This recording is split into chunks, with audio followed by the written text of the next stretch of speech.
Yeah, did you have a good time at the conference in New York? I guess we could Oh, take a minute or two. oh yeah. I had such a great time when I went there. I was able to, the language, strangely enough, the language that I ended up speaking the most was Ukrainian. Right.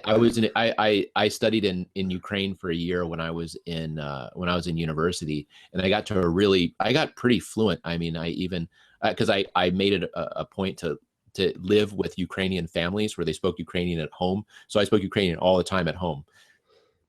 Even if I spoke Russian with my friends, I'd speak Ukrainian at home. And like one of the first people I met walking in the door was I unfortunately forgot his name, but I was speaking Ukrainian right off the bat, and he was from Eastern Ukraine. So we talked a little bit about what was going on in Eastern Ukraine and stuff. And then I went around the corner. I mean, this is the great thing in New York. I went around the corner to buy an apple. I heard the guy was, speaking with an accent. I'm like, oh, what's your accent? And he was Ukrainian, and he was from the west of Ukraine. Wow. I taught there. I taught a Hebrew class in Western Ukraine one time. Talk about not having any materials. Try teaching Hebrew and Ukrainian, but I taught Hebrew and Ukrainian, and but I had lived in Western Ukraine, and so he was from the city where I lived and stuff. But he's just the guy selling apples there. If you want to practice your Arabic, just the coffee carts in New York City. So I had such a good time with that. I got to.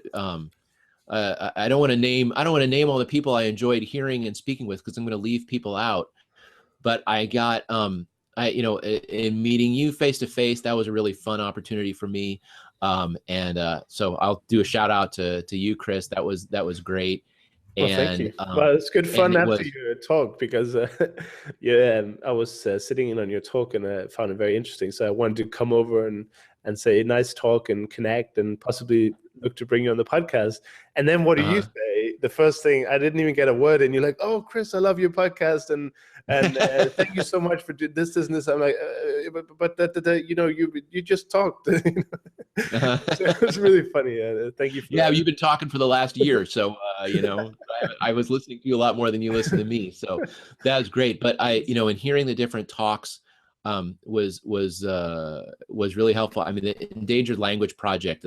That's one thing that pops out in my mind. It's really near and dear to my heart. And then the talk about learning African language, Khadi. Her talk about learning African languages, of course, is near and dear to my heart. So I'll speak of those.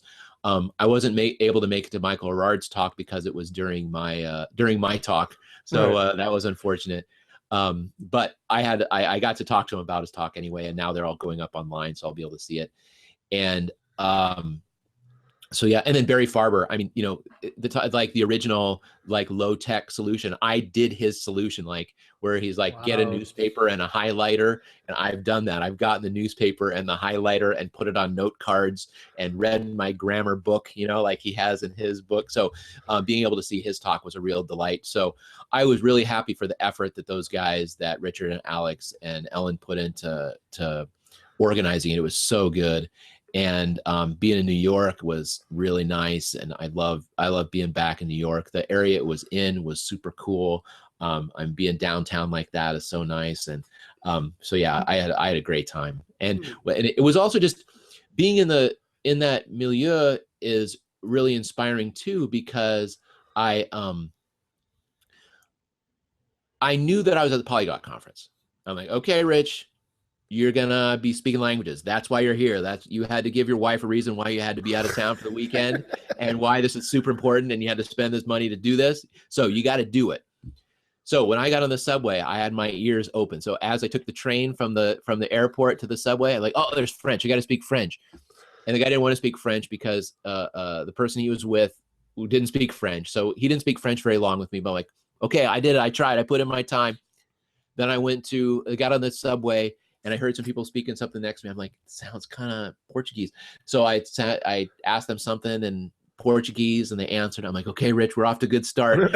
And that's the thing, is like, it really was like, this is the weekend I'm going to dedicate to my languages.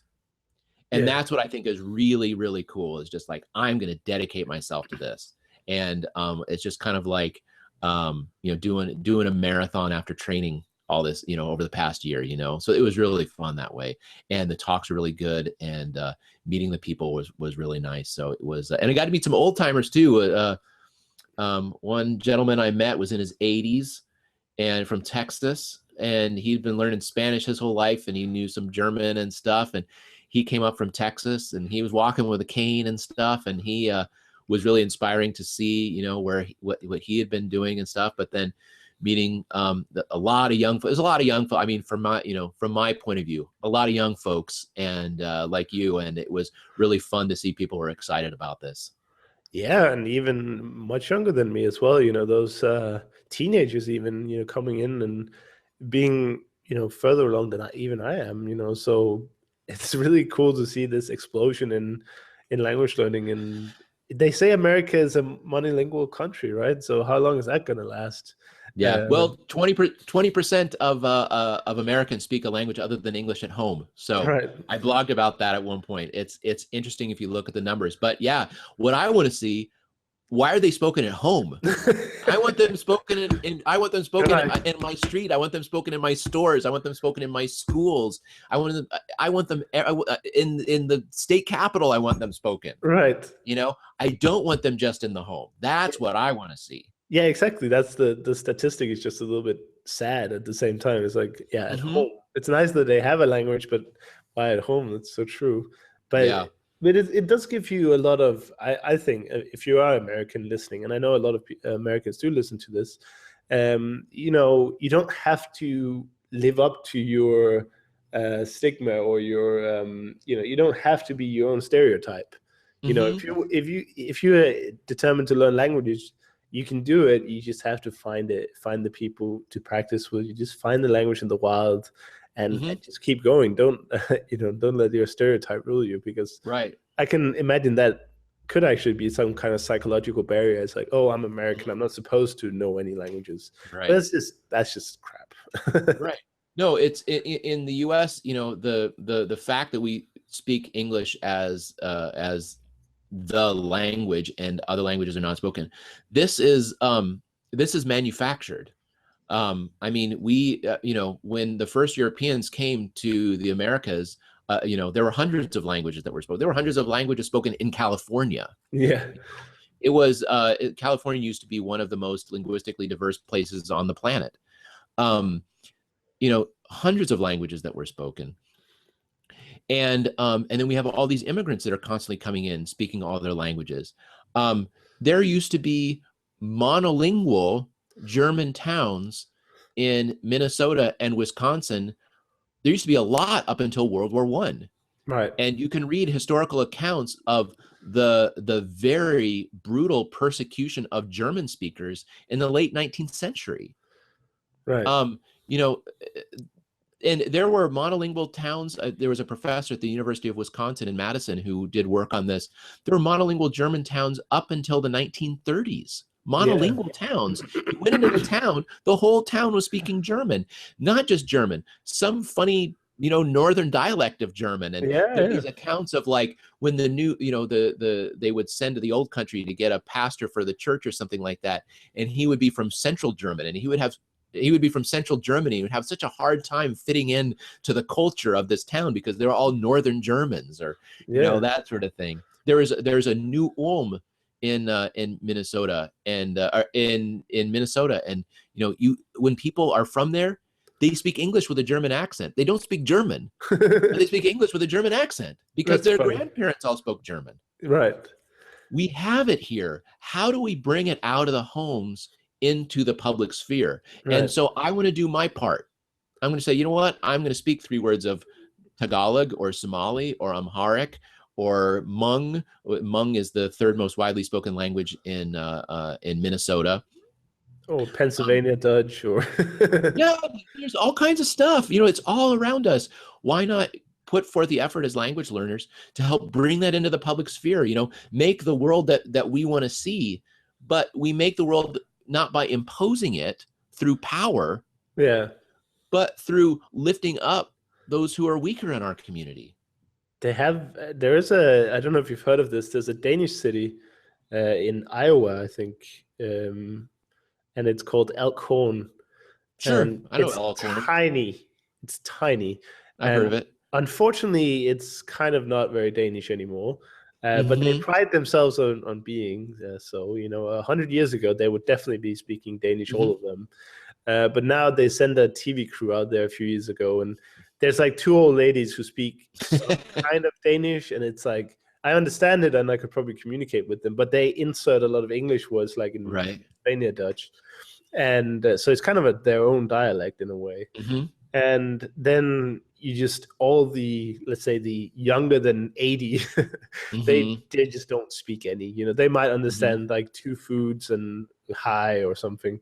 Mm-hmm. So I think, unfortunately for that particular city, the time is simply over. English is just Mm-hmm. stupid, and it's over. I still have to go there because they do what I think is cool that they do is they maintain the Danish traditions. Mm-hmm. Well, let's call them Danish, but they're sort of pseudo-Danish traditions. Like, for instance, they have two foodstuffs. One is a sausage, which is obviously served like a main meal, Mm-hmm. usually with potatoes and gravy and stuff, like Mm-hmm. Danish dishes usually are. And then there's another one, which is like deep fried dough balls. It's a bit like donuts, but they're like solid balls. Mm-hmm. And you dip them in jam and sugar, and it's a dessert, It's a nice Mm-hmm. dessert. Not very healthy, but we usually have it for Christmas. Like, Mm-hmm. I would not have it for the entire year. And what Right. did they do in the city? Somehow, some guy suggested, this is good. This is also good. Why don't we just combine them? So in the Danish restaurant in Elkhorn, you can Mm-hmm. get sausage and dough balls. so, yeah. And it's like, it tastes great together and not Uh, together. But it's just funny to see how they seem to latch on to some of the traditions, and mm-hmm. then they just have no clue about the rest. Like, they don't Uh-huh. have any. I don't know if Denmark used to be like that. I highly doubt it. I think it's just some Mm-hmm. kind of misunderstanding at some point. They're like, Right. oh, Denmark is cooking this stuff, so we better serve it together. But they Right. sent some chefs over, some Danish chefs over, and they were just like, this is not right. Well, I bet that there was, I bet that there were families who, they made the sausage and everything. They made them all like, we're gonna, Christmas time or something like that. Yeah. We're gonna have the Danish meal, and Right. they all, and so all the Danish stuff was made on one day. And then Yeah, so it's like, probably. oh, they Yeah. go to the restaurant when they want the Danish meal. They get all that, they get everything all at once. On the Um, same plate, which is the funny thing. Can you yeah. imagine eating like sausage and then a bite of like really sweet dough balls? That's funny. That's the Midwest too. That's that I was born in Lincoln, Nebraska, and so I know that I know the area, and I know that that's like there is some kind of funky cuisine going on in the Midwest, and I know that's how it goes. But it's funny you mention that because we do have towns. I remember when I was a kid, my mom dragged me when I was when I was young. I was probably 6 or 7. Dragged me to the uh, uh, Wilbur, Nebraska. I think it was a little tiny town. It was a Czech town. And so Wow. everyone there was Czech, and they would have music and food and stuff. I don't remember very much because I was young, but they would have this festival every year. And yeah, in America, we do have all these different kind of traditions around. There was my wife does different kinds of folk dancing, and there was a Scandinavian dance she Yeah. brought me to one time, and it was for the King of Sweden's birthday, which I thought was really funny because I don't know how the Norwegians felt about that, but celebrating the Sweden's birthday, but Whatever, Swedish, whatever. Norwegian. Yeah. And just to add another layer of America onto it, they the place they did the dance, they rented out the hall at the Czech and Slovak house. There's a Czech and Slovak social club that they rented out the room for. So it was the Scandinavian dancing at the Czech and Slovak house in St. Paul, Minnesota. So Wow. we have all these different things around. Going out and finding them. You don't have to travel because look, I work a full-time job. I have 2 kids. I have a wife.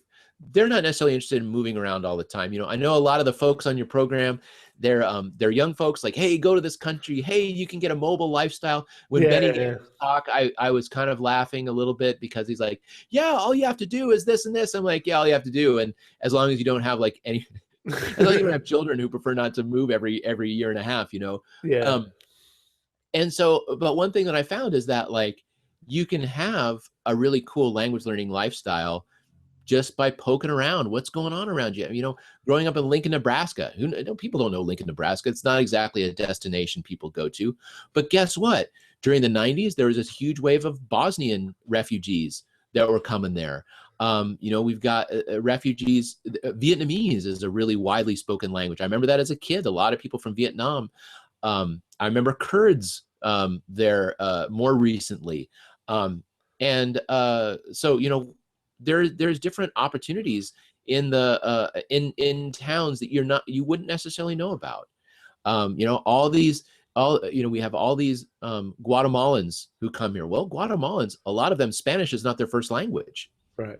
You know, I heard a funny story of some missionaries from the U.S. who went down during the summer, a group of kids to go down to help, you know, build some houses in a poor town in Guatemala. And they were good. They all prepared and they learned Spanish and everything before they went down there. They went down, they found out the people in the village, no one speaks Spanish. Right. That's very stupid. Yeah, they speak Quechua or some dialect of Quechua. You know, every valley has a different dialect there. Yeah. And so it's so funny, even those people who are like trying to make those connections, you know, without doing a little bit of research and getting out there a little bit, you can make those kinds of mistakes. But I try to do it, you know, at work. You know, I work at a big Fortune 500 company, and we have a couple offices here in the Twin Cities. This is our home office here, and there's people from all over the place that are in our offices. And so I was like, okay, so people are trying to learn languages. People are supposed to be learning about, you know, how do you work in a global company and stuff like that. Here they are. Here are people who know how to work in a global company, the country they came from, and the country the country they're in now. They already know how to span these different cultures. And so I try to do more with interacting with them. How do we bring the cultures and languages that they know into our workplace in order to be a more effective company? You know, because we've got offices on every continent except Antarctica. Right. And we've got and so I do one-on-one meetings with colleagues. You know, I'm in IT, and so I have a monthly one-on-one with my colleague in Moscow. So nice. Every month we speak for a half hour in Russian, and it's the only time he speaks to North America in Russian. Right. And language exchanges within the company. Yeah, that's a good idea. Exactly. I'm actually trying to set that up. I was like, you know, we've got some good video conferencing technology that the company uses. How do we set up language exchanges within the company? You know, and talk about business. Yeah, sure. Just talk about it in a different language. And if all you can say is like, how's work? Work is good. There you go. You did something. Yeah, that was actually, if people want to know a way to break into a conversation in a language that they're just learning, here's a good phrase to learn. How's work? Because right. A lot of time, as we're first learning languages and we're not so incorporated into the community, we're running into service workers who speak those languages. Yeah. So whenever, I don't speak very much Amharic at all, but whenever I go to the parking garage next to our office, a lot of them are Ethiopian. So I say, Sarantitno, how's work? Right. And all of a sudden they're like, what? And so then they tell me, and I was like, I don't know what you just said. And then, and then they say it more slowly, and then I try to remember it, and I'm trying to, and the cars behind me are honking because I'm taking too long. And that's funny. Yeah. But then they hold up the line, then they keep talking to me there, and the people are honking, and I feel bad, but the person working there doesn't feel bad at all. Right. That's a very quick language exchange, but an example of one. Do it. Do the 2-minute. You know, I'll add. You know, Benny says, make 100 mistakes a day. I say, have 100 15-second conversations a day. Yeah. You know, exactly. How's work? Good. Nice to meet you. And then move on. See you later. Say it 100 times. If you say that 100 times a day, you will become fluent in a year, because all of a sudden you realize that just saying how's work is boring, and you'll start saying new things. Yeah. And you'll get 100 different responses, and you have to learn those responses, and, you know, do 115-second conversations a day. Yeah. Do it. You know, you'll learn really well. Yeah, and that's I hope that other people are seeing the value of that. I definitely need to get better at it. I'm trying now with the restaurants and the cafes and wherever I'm going to order stuff. Even if you just say one word, it's progress, you know. The other day I wanted to just ask for the bill, and I just said bill, you know, and he was like, "Oh, okay." And, you know, I could have said, "Could I please have the bill?" I could probably say that now, but back then I didn't know how. So I just said, Bill? And he was like, no, he understands me. And maybe it's Uh-huh. slightly rude, but they understand that I'm not a native speaker exactly. Right. So Well, and that's great. there's another thing. There's another thing you could do that one of the things I like is Moses. I like Moses McCormick and how he just comes up with a lie to start a conversation. Yeah, Like my that's favorite thing, great. That's great. my Yeah. favorite thing is like, is there an arcade in this mall? I love Yeah. that how he like uses that to start. Like, is there a movie theater in the mall? He just Yeah. walks around the mall, and It's you know, funny. Yeah. faking it is also because here's the thing you can say is like when he brings the bill, you're like, I know it's not really a polite way to say that. Could you tell me how to say it politely? What's Right. a polite way to ask for the bill? And he's like, oh my goodness, not only a tourist, but a tourist who wants to speak Hungarian and a, and a tourist who wants to be polite. Yeah. Yeah, and, you don't see that and often. exactly. So you learn, and there's like, what a nice young man. And so then you learn that you just scored points with that guy. And then, but I'm spending 5 minutes a day on memorized learning Basque. So Right. I've got a vocabulary of about 10 words or whatever. And I've got a Basque speaker living in my house, an exchange student. So I just do it. You know how babies, they just kind of say like random words and random Yeah. sounds. So I'll just say, I'll just be walking down the stairs and I'll just say fat girl, which we always joke because in coming to the States, the thing she was most afraid of was getting fat because of the Americans and how we eat and don't exercise. Yeah. And so I just say that, and then she like kind of gives me a bad look, but I just say fat girl. And I'm like, no, I'm just saying it. I'm not saying that to anybody. Or, I'll say, or, when it's time to eat, I yell like, come here, etoriona, and, like, come on. And, and then she'll correct, and then occasionally I'll learn vocabulary because I'll be saying something so badly she can't help herself but correct me. Oh, right. Yeah. And Yeah. yeah, because I was saying like, come on girl, something like that, and she's like, girls, neskak, and because it's just getting annoying to her now, and That's funny. so Yeah. so if all I know is how to say like, so I'll we ride in the car and I'll just be like saying my vocabulary: tall, short, rich, poor, ugly, beautiful, and just go down my list. Why not? That's funny. And you can totally do that if you go to. I knew a Russian guy when I lived in Ukraine. He's a super poor guy, like no education. The guy was literally a street sweeper in the Eastern European sense of it, where he had a Right. giant broom and he would sweep the streets with a broom. Okay, young guy. He knew one word of English, and that was yes. And so I would talk to him in Russian stuff, and then he would answer, and he would say yes. That's how you say da, right? And Right. and he would like make sure he was saying it right, and that's all I knew was yes.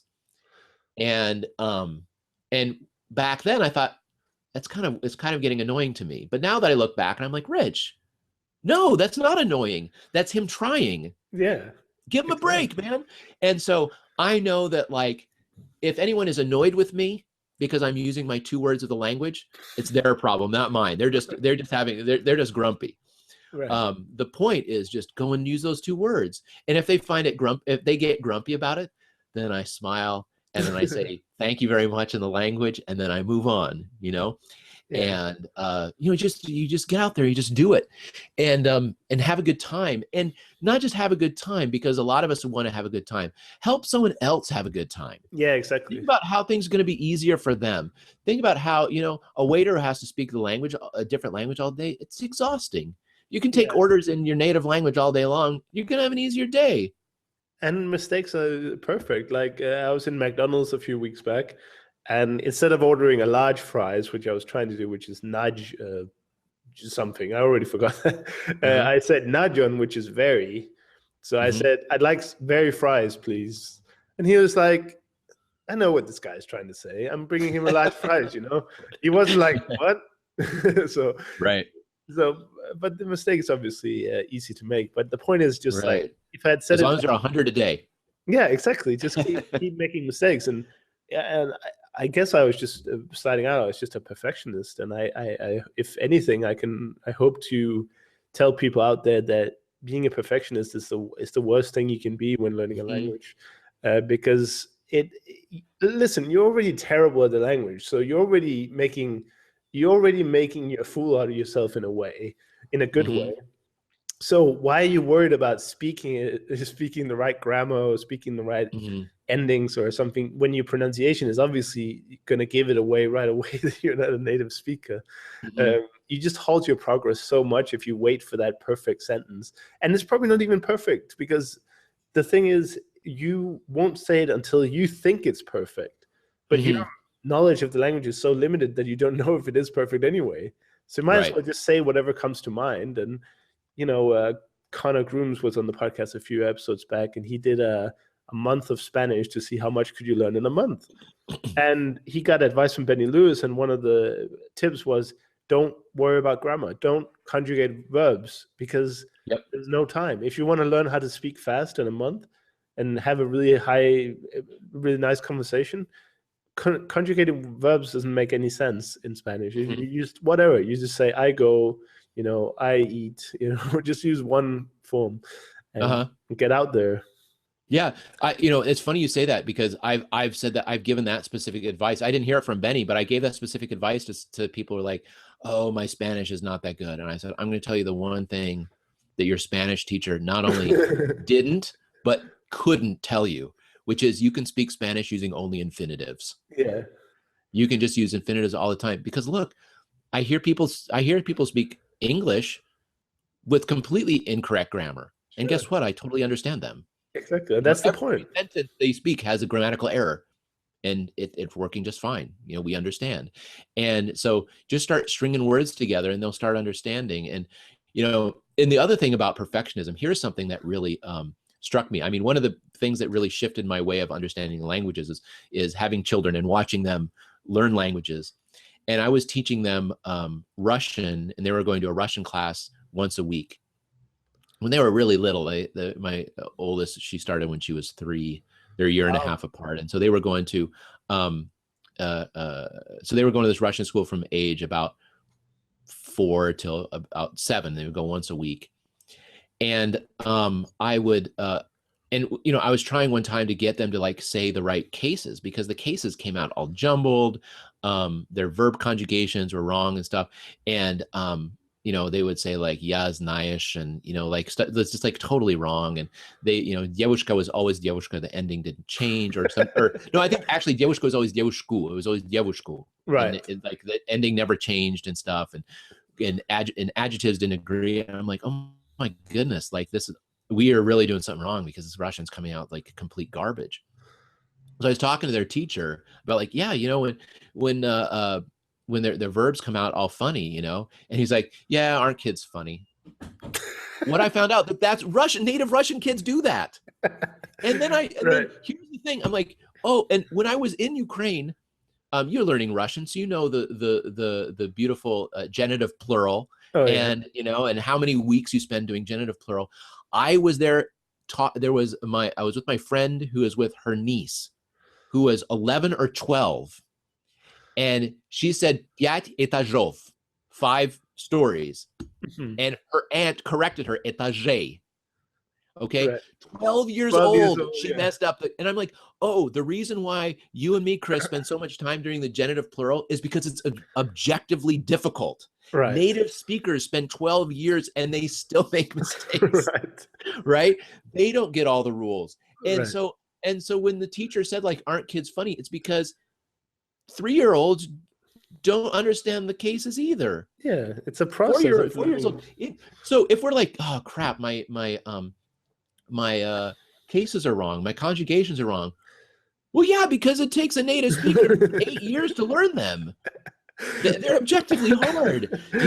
Easy on yourself. And so that's when I'm like, forget grammar. I mean, it's I learned grammar, but I learned it as I need it. But guess what? So did my babies. Yeah.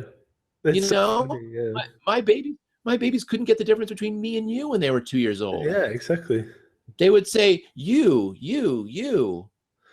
instead of me, because that's what I said. I said you to them. They don't understand the difference between deixis and, reference. Right, exactly. So it's like, be easy on yourself, because like, when I was at the worst experience I had my first day of school as an exchange student in France, I couldn't find out even where I was supposed to go. I was completely lost.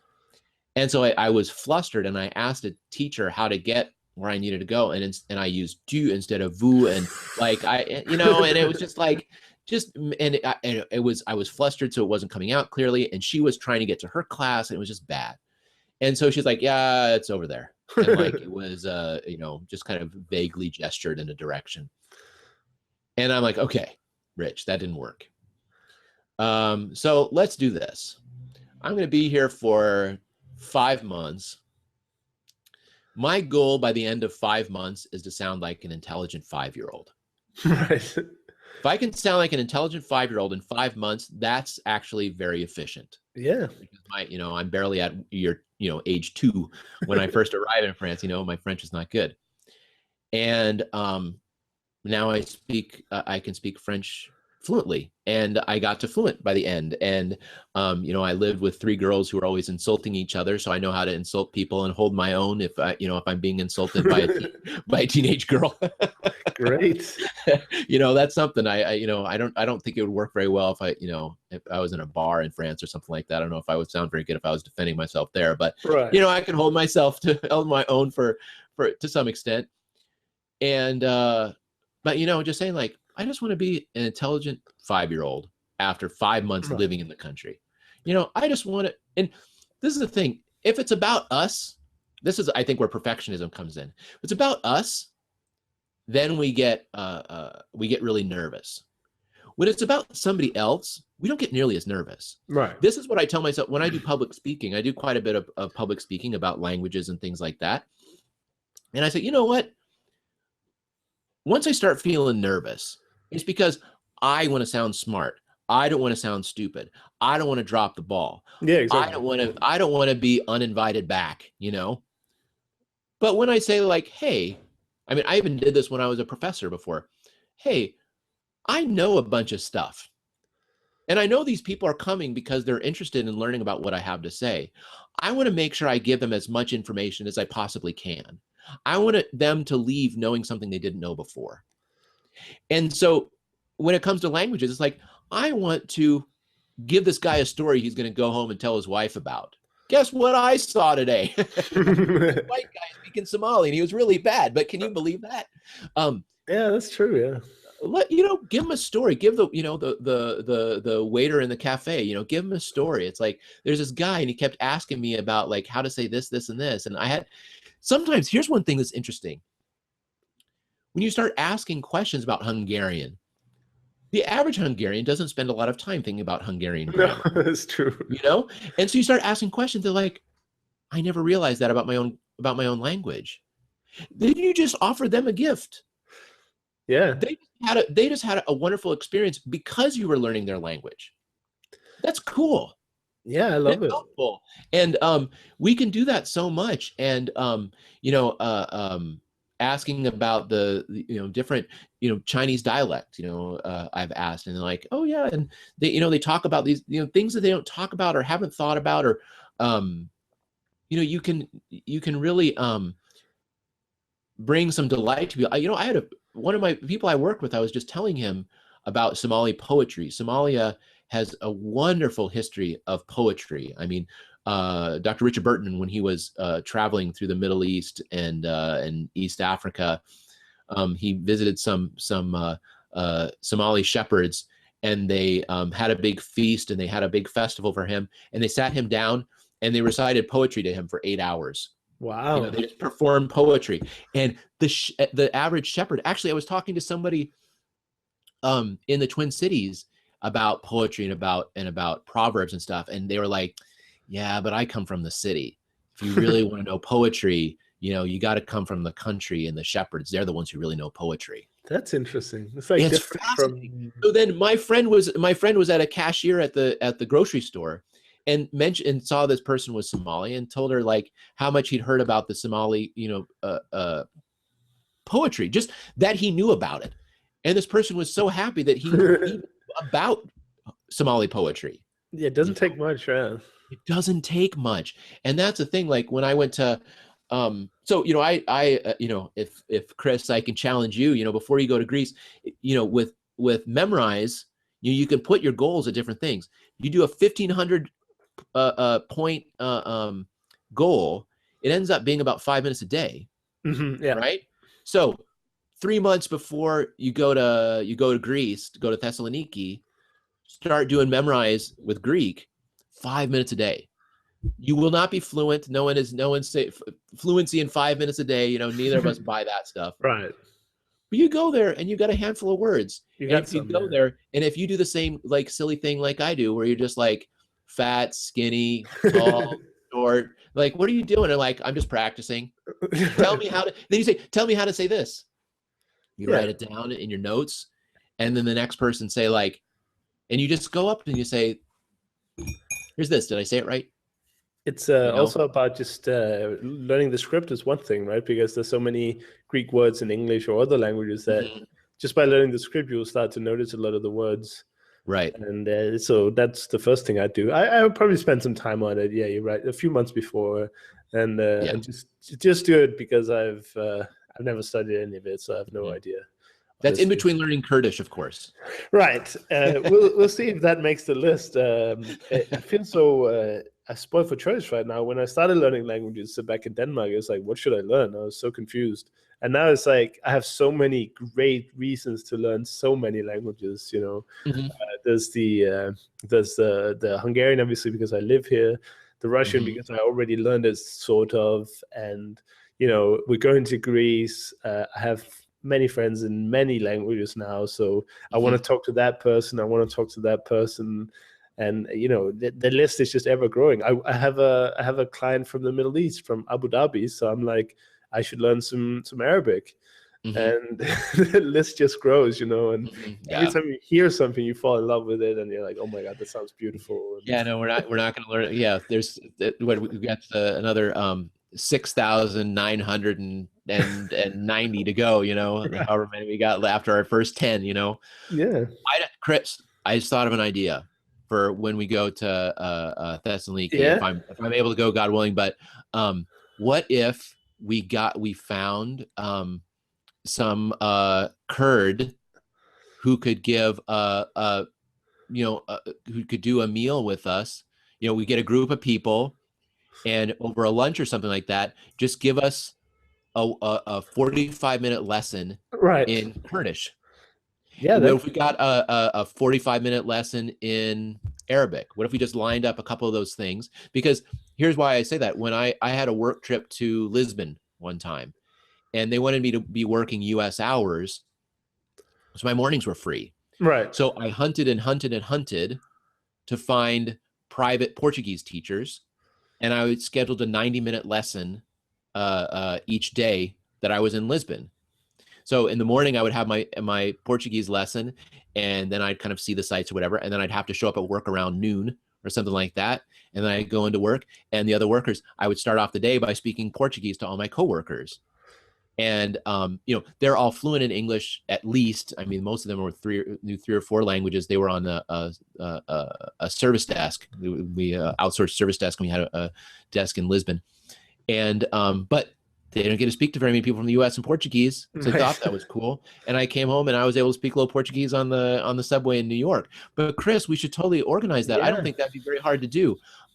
If maybe if any of the listeners know of Kurdish or Arabic speakers in Thessaloniki, especially ones with a background, because the thing is that a lot of the refugees are some of the better educated people, and so there might even be language teachers there. Yeah, and in Thessaloniki, and we could just do a 45-minute lesson. Tell us, how to say some basic phrases in your language. Tell us about your language, why you love your language, and tell us a little bit about your if you're willing, talk about yourself and your family situation. And then we can bring a little bit of some of the learning community languages out into the practical day to day as we're in Thessaloniki. Yeah, we What can do you definitely think? go I mean, you think your listeners might be listeners, Chris's listeners? I'm addressing you now. If you're interested, tell Chris, tell me, come to my blog, come to Chris's blog. Let us know what you might be interested in. If that might be something fun for you to do. Yeah, we Because can do I it. know, look, because I'm telling all the listeners right now, if you don't show up, I'm going by myself because this sounds very cool to me. Maybe Yeah, Chris will, I think Chris will probably join me, but if you want to come with us sure. and have a good time, I think we could really learn something and make a connection with a community there that we may not have been able to communicate with or connect with otherwise. This is actually a big topic that is usually done at the Polyglot Gathering in Berlin. They usually have language introductions, so a talk of about 55 minutes in a variety of languages. So, I mean, this has been done, so I'm sure that the concept applies. So if we can just find the time, maybe we could schedule some kind of social event after or before, and maybe we just do it in sort of like a pub or restaurant or something. And then we could have a nice meal and do a little social event. Then yeah, definitely. Or they might even get someone at the actual conference to come and have a talk on those languages around Thessaloniki, because if the influence is that big, then it's obvious to sort of invite the local culture, which is what they do at every place they go. Like in Novi Sad, they had speakers to come and talk about the local culture and language, and it was the local cultural center who sponsored the whole thing. But still, the point of the Polyglot Conference, going different places and not just New York, London, and Beijing or whatever, it is to sort of explore the local communities. So what I'll definitely do, and I think you should work on that idea as well, but I'll definitely tell Alex and Richard that it could be really cool to have language introductions, or at least some kind of presentation on the local languages that are popular there. Cool. We'll That Albanian would be one too. There's a lot of Albanians right. there. Albanian, Kurdish, Arabic, for people whose mouth is watering for some interesting. You know what? Actually, there might be. I wonder if we could find some. Hey, we're gonna have to do some research on this one, but you've got a lot of listeners. What about Aramaic? I bet some modern Aramaic speakers too, because a lot of the northern Syrians are Aramaic speakers, and I've met some and stuff like that. And I actually visited Ma'alula, which was an Aramaic speaking town. It was about a year ago. There was a lot of problems there, unfortunately, and so a lot of the people who were there before, one of the oldest monasteries in Syria is in Ma'alula, and there were Aramaic speakers. They did part of the liturgy in Aramaic and stuff like that. There could possibly be some speakers in Greece. So I'm looking going to forward do to some it research about that. Looking forward to it a lot, and I no matter what, we'll have a great time, no matter what we figure out.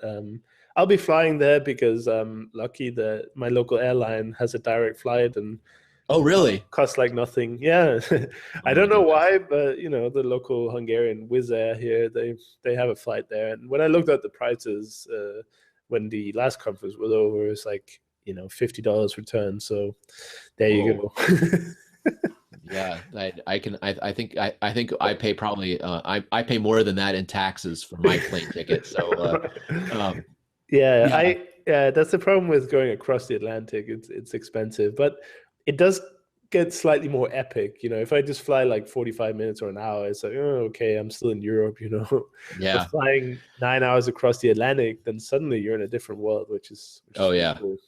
Yeah, no, it's exciting. I mean, they're I don't know, they're I went there last summer, like I said, and we had to fly via their direct flights to major cities in Europe, but then we had to change, so we just changed in Amsterdam, and then on the way back changed in Paris. So it's easy enough. But yeah, but yeah, I mean, it's definitely more of a commitment. Yeah, well, that's what we love to see. I mean, you should come to Berlin as well. Oh man, I've never been to Berlin. I have to say, like, last time I spent any time in Berlin was shortly before the wall fell. So it was but it's changed shortly after the wall fell. That's right. Yeah, it's changed a little bit since then. They really, like, they cafe lattes now, and it's very gentrified. So That's right. No, you know, I was in Kiev when I lived there. It was just 2 years after the fall of the Soviet Union, right. and I look at photos of places that I went to all the time, and I look at them, and I literally I'm like, I have to ask my old friends, because folks your age don't remember when the Kiev that I remember existed. Right. That was when I taught in Ukraine. It was so funny because I was telling them what it was like under the Soviet system. Yes. I'm So, American. right. It's I was only, telling what it was like in Ukraine under the communists. And because they, you know, they don't know. I mean, I know more than they do in some ways because I was there. So yeah, things change a lot. But yeah, I Berlin was like on the edge back in my day. So I would love to go to Berlin. I'd love to visit Berlin and see and yeah. spend Well, time. Polyglot Gathering, early May, I think it May. is, for a few days. You know, and Uh, the thing is that my cousin is he likes traveling. He's not a language person. I tease him because he doesn't try on languages, but he is a traveling teacher. He teaches at international schools, and he spent 2 years in Chennai in India. And I kept wanting to visit. I never got around to it. And now he's in Vilnius in Lithuania, oh wow. which is just a hop, skip, and a jump from Berlin. Yeah, So, it is. It's only a few hours. Well, you should consider it anyway. Chris, It's a great polyglot event. yeah, no, Chris, you're not helping things. Have you get convinced my wife? Will she loves? I'm dissing on my wife. My wife loves the languages I speak, and you know, one of the things I cracks me up is when we saw you know, you just did the episode with the maker of the Hyperglot, the Yeah, yeah. movie, and you know how he like kind of goes into the zone when he hears people speaking languages and stuff. My wife now, she just smiles when she sees me go into that, because I totally go into that zone, and my wife knows I go into that zone, Yeah, yeah. and she just thinks it's so funny. But at the same time, she like when she sees the how much delight people show when I speak the language, she loves that. She loves those stories, and she's really excited about my passion and my passion for languages and stuff like that. Like, you know, dishes still need to be washed, and toilets still need to be plunged, but you know, like she's excited about language and stuff. And you know, I just put out a couple of short videos. You know, I told you about this German teacher that I had who was really intent on pronunciation. You know, but it was amazing that after, you know, he had a couple techniques that he used to really make us aware of our mouth and how our mouth was moving. Right. And so he had a group of 12 and 13-year-old Americans who are all saying and Yeah. and we're all saying it correctly. And so he has since passed away, unfortunately. But I just put out a couple of videos on YouTube, like literally like 2-3 minute videos on YouTube, and I blogged about it too, just on pronunciation, because I realized that pronunciation is something that people have a hard time getting, because if you're not a native speaker, you don't know how to do it. And if you Yeah. are a native speaker, you don't know how you're doing it. Right. And So so true. I did a video on just how to do vowels. And because Americans, a lot of times they diphthongize. So instead of saying a, we say a. Yeah. So like in English, we have the That's word true. Yeah. say, you know, and you hear it in every language when Americans speak. And so we have the word say. But if you try to say the German word for lake, See, a lot of times Yeah. Americans are going to say they. Yeah. Or we have the word in English to go to something, but it's oo. But in That's German, we true. have zu, Yeah. not zu, su. Right. It's a short And vowel. Yeah. so I just did a video on that, and he just made us aware. It's like, you realize you're doing that. And it's like blown. I had my best day ever on my blog. It's like blown away all my stats. And I show my wife. She's very excited that it's getting it. But like, the second day was the best day I've had. Was the second best day I've had all month. Wow. You know, Yeah. so it was a huge deal. So then I'm like, okay, I'm going to do some more on this. So I'm going to do one. This one you'll appreciate. I've got one coming up next week on how to do the soft consonants in Russian. Oh yeah. That's so hard. Holy It's crap. hard, but Wow. I learned a technique. I'll tell you. I'll give you a sneak preview of the video. But if you say a y and you say the consonant at the same time, That's how you do it. So instead of saying Oh, t, you say y, and you say t. When you say the y, you feel where your tongue is. Y, ye, ye, y. ye. Now just keep your tongue there, and then tip the top. Tuck the tip of your tongue behind your teeth. There you go. Oof, that's a toughie. The, T, t, yeah, t, t, t, t, t. t. Yeah, it's so hard. Russian pronunciation is something that, because I didn't know about pronunciation when I started learning Russian, I was like, pronunciation doesn't matter. So I didn't really study it much. And now I'm learning Hungarian, I'm focusing a lot more on it. And also, this season could almost be called pronunciation season because, of course, Idauza Ness in the third episode, I believe, is of course a pronunciation expert, and he really nails the importance. And then Michael in the last episode, as you were talking about, he also talks a lot about pronunciation. Actually, I'm not sure he did it in this episode, if it's the next one. Well, it might be like, Back to the Future thing going on here. But Right. if you see the interview with Michael, in some parts of it, we talk a lot about pronunciation. And I know when I revisit Russian after I've done some Hungarian, I will definitely like work on the pronunciation, because just some basic things like the rolled R I still can't do. I've been told that some natives can't do it either, so that brings me some comfort. But here's the thing: if that's what I like with the kids, if it's hard for non-native speakers, it's likely hard for native speakers. Yeah, I know native speakers of Russian who say "r" instead of "ra." Right. And it's called, they say it's a speech defect. That's how the defect in Russian, speech impediment we say in English. Yeah, in Russian you have two different rolled R's, because you have r, but you also have the soft one, r. Yeah. And I had to learn the soft one because guess what? Richard starts with a soft R. So I had to learn how to say it every time I had to introduce myself. Right. Richard. It's still like a little like muscular effort. Say Richard. Yeah. Say it correctly. My kids, though, they can say it, but I can't. It's still impressive for me.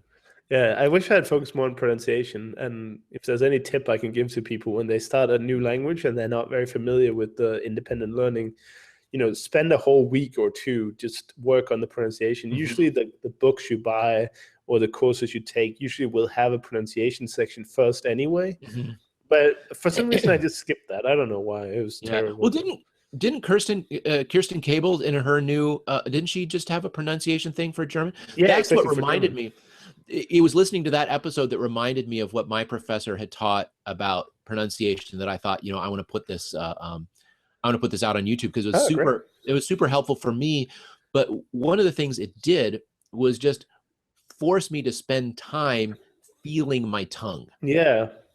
What is my tongue doing? Where is it touching? It's like one of the things I learned in early on is like, when you're learning German, you have to learn how to say the strange "h" sound, right? Yeah. For ich, right? Ich, yeah. Yeah. And then my teacher's like, well, you realize we say this in English all the time. We have this sound in English. Whenever you say he, when you say an H sound with a high vowel following, you have that he. The first sound of he is the same sound as ich. Right. They're actually the opposite of he and ich are just the same sounds transposed. Right. He, ich, he. They're the same. And I'm like, there they are. I've got them, And and then I learned that the soft N in Russian, the ñ, it's the second consonant of mañana in Spanish. There you go. And I've been saying mañana, and so it's like, okay, so there are these connections as long as you're feeling where your tongue is at. Yeah. And so hopefully the videos that I'm putting out now are going to be helpful for people to be able to hear what they're, be able to feel their tongue, how their tongue is working, and it'll give you a little. I mean, look, Russian, I had to learn how to say "nya" to or for me, the dative, Yeah, that's a toughie. And because you've got "mana," which I don't know what other language is "mana." It's like a consonant cluster. Greek has that, like mnemonic and stuff. But it has to be soft also. So yeah. And my tutor, when I was a freshman in college, first year in college, she like, no, it's not it. But she can't explain it. I can explain it now, so the video will help explain it. That's great. Yeah, for Russian, my two favorite sounds are the soft L, I think is amazing, and this is something I still struggle with. And what's the other sound that's I find absolutely amazing? Um, I forgot it, but it's probably E? something. A vowel or a consonant? E? No, that's not really well, that took me a long time, admittedly. Right. But I think I have it now. But yeah, I remember I was doing a language exchange with someone early in my Russian, and she was constantly correcting my "y," and Yeah. because it's just so unusual. I don't know if there's any similarity there. I mean, English is such a diverse sounding language that you can find probably anything if you just take the right combination. Oh yeah, I remember now. Yeah, words starting with a V sound, either voiced or just a f, you know? Oh yeah, yeah. That's Yeah, like, often they get wow. unvoiced. How can Yeah, you, v's get on. Yeah. yeah, that I was like, how can you start a word with a v sound like v? And I was just complaining to my tutor. I'm like, who came up with this? Yeah.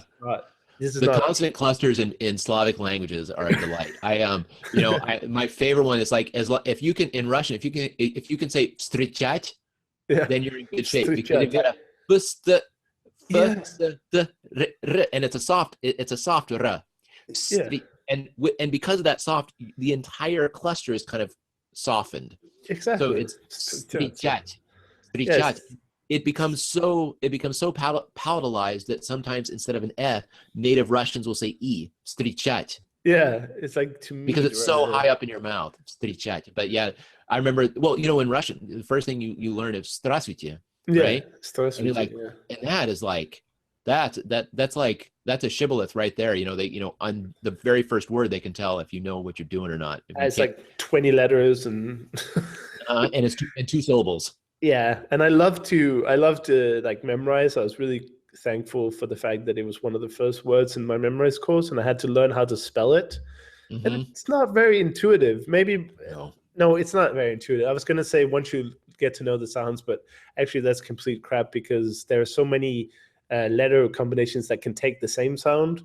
So although you have a good idea how to spell later, you actually need the spelling rules to spell it correctly, which is Right. also something I didn't learn initially because I was like, who needs spelling rules? I just learn it. And I was like, Hmm.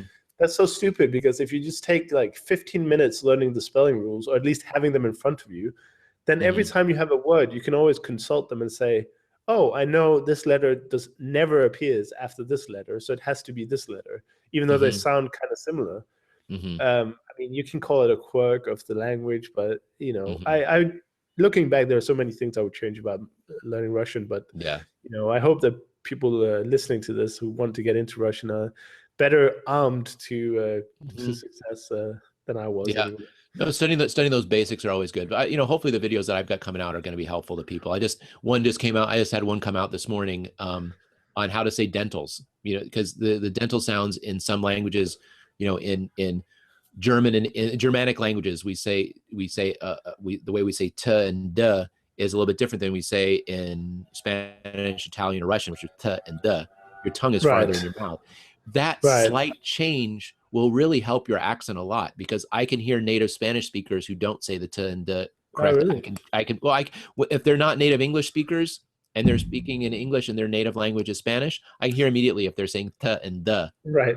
instead of t and d. I can hear it immediately. So I It- know that it's something, it's a very slight change that will have a good payoff in the way that you speak your language. So if anyone's speaking Russian or learning Russian, Spanish, Italian, and they come from an alveolar language where we say t and d in a different place than they do in those languages, I recommend the video. I think it'll be helpful. Just it's like a minute and a half long. Just again, realizing where your tongue is being placed. right. I'll link to that video in the description on YouTube and the blog post so people can find it easily. Okay, Um, good. yeah. So, and if you're from Denmark, of course, you instantly recognize because we don't have that th sound. So something like three is a very hard sound to say. Hmm. A lot of Danish people will take the easy way out and just say free. Right. I've got free trees, or it Right. can get very difficult. But that's an easy way to spell a Scandinavian, at least, because that sound is just so foreign to us that if you hear me, even sometimes when I speak fast, sometimes that the sound will go missing, or it'll be slightly mispronounced. I had when I was doing my PhD, I was minoring in Arabic, and I had a teacher from Egypt, and I used to tease her because in classical Arabic they have the th and the sound, but I don't think any of the dialects have preserved that distinction between t and th and d and the. And so when she would come in, and she was also Egyptian, so they, instead of saying je, they say g in Egypt. Okay. And I'd say, and so she would come in sometimes on Monday, and I would tease her. I would say, I can always tell what kind of weekend you had by counting how many times you say t instead of th, and how many times you say g instead of je. That's funny, yeah. Because they're not native sounds even for Arabs, you know. Right. Yeah, well, that's the other thing, right? You don't despair, you know. If the sounds are very foreign, it probably just takes longer, you know, just focus more. Hard things are like, I think there's more objectively hard things than we think. I think there are things that's just like, you know, the fact that you find saying the r difficult, it's interesting that there are a lot of native Russian speakers who can't say r. Yeah, exactly. And the fact that you have a hard time spelling, you go onto a Russian forum and you see how many spelling mistakes people are making because they're mixing up yeah and e, or, you know, they're not following the writing rules like you're mentioning. It's like, it's because they're objectively hard. It's not because Chris is a bad language learner, not because Richard didn't spend enough time on this stuff. It's because it's objectively hard. It feels like that sometimes. So yeah, and so it's, you know, it's like my kid's Russian teacher. It's like, oh, you know, kids. Yeah, so also in retrospect on lessons learned by learning Russian, I would say probably learn a slightly more closer language to your own first. I would say, not because I don't want people to be adventurous, but honestly, doing Russian as my first self-taught language was really hard. It was like, and I'm glad that we're exploring some of the difficulties here, but I would just say, you know, if I had just done any other language, I would have been so much more successful in Russian later, because I would have the experience of learning a language that wasn't so foreign. You know, that's the thing. I mean, I'm grateful that I did learn Russian, because now, you know, I can understand and listen and speak in a sort of limited capacity still, but ever growing. So I'm happy that I did it. But man, if I remember back to in the middle of it and just like, oh my God, shoot me now. This language is impossible. I'm never going to learn it. You know, I would say even learning something like Esperanto is probably better. Just take a month of learning a language like your own, so you understand the basics of learning a language. Because the language itself is going to give you enough trouble that you don't need the trouble of also learning how to learn on top of it. Yeah, if you're doing the self-taught way, because I know that, like, because I started all my languages in school and classes and stuff like that when I first started. I was doing some self-taught, but it was mostly, you know, I would just find classes and stuff. A lot of fewer, like we were saying, a lot fewer resources. But, you know, when I was in France as an exchange student, I was on the language track, and so I had to take 3 languages, and so I was taking German and Russian while I was in France, and in some ways, because my brain was kind of activated that way because I was doing French, it helped. So I think probably, I hadn't thought of it that way, but yeah, probably if you're interested in your goal is to know multiple languages, it probably is helpful to have some kind of gateway language that's close to yours. You know, if you're, I honestly think so. Yeah, I think for an English speaker, I think starting with a Romance language, you know, Spanish or French, is probably a good way to start. And then once you get the concept of what it takes to learn languages, you know, get out there, realize that, you know, you just climbed the foothills, you know, you aren't into the mountains yet. Exactly. And, you know, but realize that, you know, at least you know what it means to climb, you know. Yeah, I can tell you what it means to I don't know what a good analogy is of starting your polyglot journey with Russian, but it's kind of like being in the Colosseum in Rome, being thrown to the lions, I think. And you're just like, good luck. You're like, oh, if only I spent more time in gladiator school. Yeah, exactly. But, you know, honestly, also, you know, in the same breath, it has to be said that although we are talking about the difficulties of Russian, there are actually a lot of things about Russian that makes it easy. You know, it's not entirely impossible. For instance, there are a lot more loan words than I expected when I came into it, and it takes a lot of Latin and Greek words. So you can always, if you don't know what the Russian word is, you can always be understood by saying an anglicized word. Like an example that comes to mind is like if you say sposob, that means like method, but you can also say method. They'll understand that. That's a synonym. So yeah, it's not the worst. Oh well, maybe it is. I don't know. I think Hungarian is easier. People say it's a hard language. I don't know. But I don't want to discourage people from learning Russian, but also at the same time, it is difficult, isn't it? So I mean, look, if you're used to romance, if you're used to learning verbs in Romance languages, Russian's a piece of cake. Yeah, exactly. There's the endings are the same. Past tense is the past tense is only by gender and number, not even by person. I love the past tense. Yeah, I wish I could speak in the past tense all the time in Russian. That would be so nice. That's right.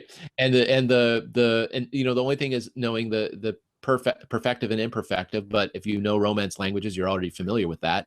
So then it's just learning a prefix. That's it. Once you learn the prefix, you're done. And that gives you a lot of free vocabulary because you just need to know. Sometimes you just need to know the stem to realize the prefix or suffix, but sometimes you can also just deduce the meaning from the prefix itself. Like pere is something you do again, so you can do it out of context that it must mean this, and I find that very helpful. And the fact that they also combine words. They take something like the first chapter of Harry Potter, for instance, has the word "vuishil" in it, or "vuishil." So "shil" is to live or lived, and "vuishil" is to live again, or probably translated better, survive, basically. But that word I would not understand if I didn't know the root was to live, and vuis as a prefix.